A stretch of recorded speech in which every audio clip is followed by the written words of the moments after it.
नमस्कार दोस्तों, आज हम बात करते हैं मोहिनी एकादशी की, जो कि 19 मई को है।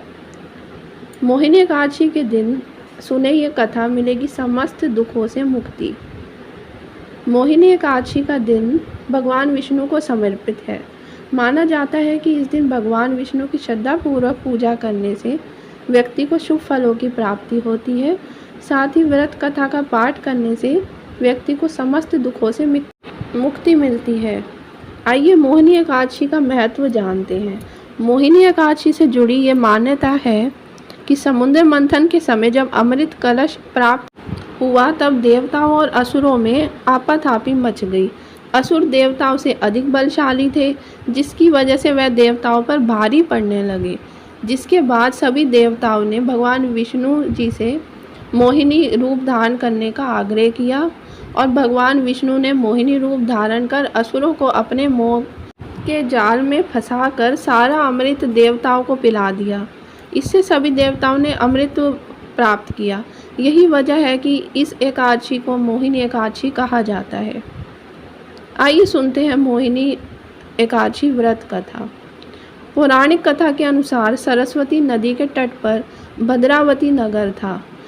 वहाँ द्युतिमान नामक चंद्रवंशी राजा का राज था। इस नगर में विष्णु भक्त धनपाल नाम का एक वैश्य भी रहता था। धनपाल ने नगर में भोजनालय, प्याऊ, कुएं, तालाब और धर्मशाला बनवाई थी। वैश्य के 5 पुत्र थे, जिनका नाम सुमन, सद्बुद्धि, मेधावी, स्वीकृति और धृष्ट बुद्धि था। उसका 5वां पुत्र खराब आदतों वाला था। अनेक बुरे कामों से वो पिता के धन को नष्ट करता था। उसके कर्मों से परेशान होकर धनपाल ने उसे घर से निकाल दिया। जिसके बाद भूख प्यास से परेशान धनपाल के पुत्र ने चोरी का रास्ता अपना लिया। एक दिन वह चोरी करता हुआ पकड़ा गया, लेकिन राजा ने भी उसे धनपाल का पुत्र जानकर कोई कठोर दंड नहीं दिया। लेकिन धृष्ट बुद्धि ने चोरी का रास्ता नहीं छोड़ा और एक दिन फिर से चोरी करते हुए पकड़ा गया। दूसरी बार पकड़े जाने पर राजा ने उसे कारावास में डाल दिया, जहां उसे कठोर दुख दिए और बाद में उसे नगर से निकाल दिया।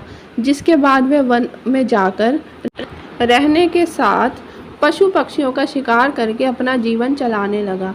एक दिन वो भूख और प्यास से व्याकुल खाने की तलाश में कौंडिन्य ऋषि के आश्रम पहुंच गया। उस समय वैशाख मास था और महर्षि गंगा स्नान कर वापस आ रहे थे। महर्षि के भीगे वस्त्रों के छींटे उस पर पड़ने से उसे कुछ ज्ञान की प्राप्ति हुई। धृष्ट बुद्धि ने कौंडिन्य ऋषि से हाथ जोड़कर कहा, हे महर्षि, मैंने जीवन में बहुत पाप किए हैं। आप इन सभी पापों से मुक्ति का कोई उपाय बताएं। ऋषि ने प्रसन्न होकर उसे मोहिनी एकादशी का व्रत करने को कहा। इससे सभी पाप नष्ट हो जाएंगे। तब उसने विधि अनुसार व्रत किया। इस व्रत के प्रभाव से उसके सभी पाप नष्ट हो गए और मृत्यु के बाद गरुड़ पर बैठकर विष्णु लोक को गया। इस व्रत को रखने से मोह भी खत्म होते हैं। इससे श्रेष्ठ कोई व्रत नहीं है। इसकी कथा को भी कहने और सुनने से 1000 गोदान के बराबर पुण्य फल प्राप्त होता है। धन्यवाद।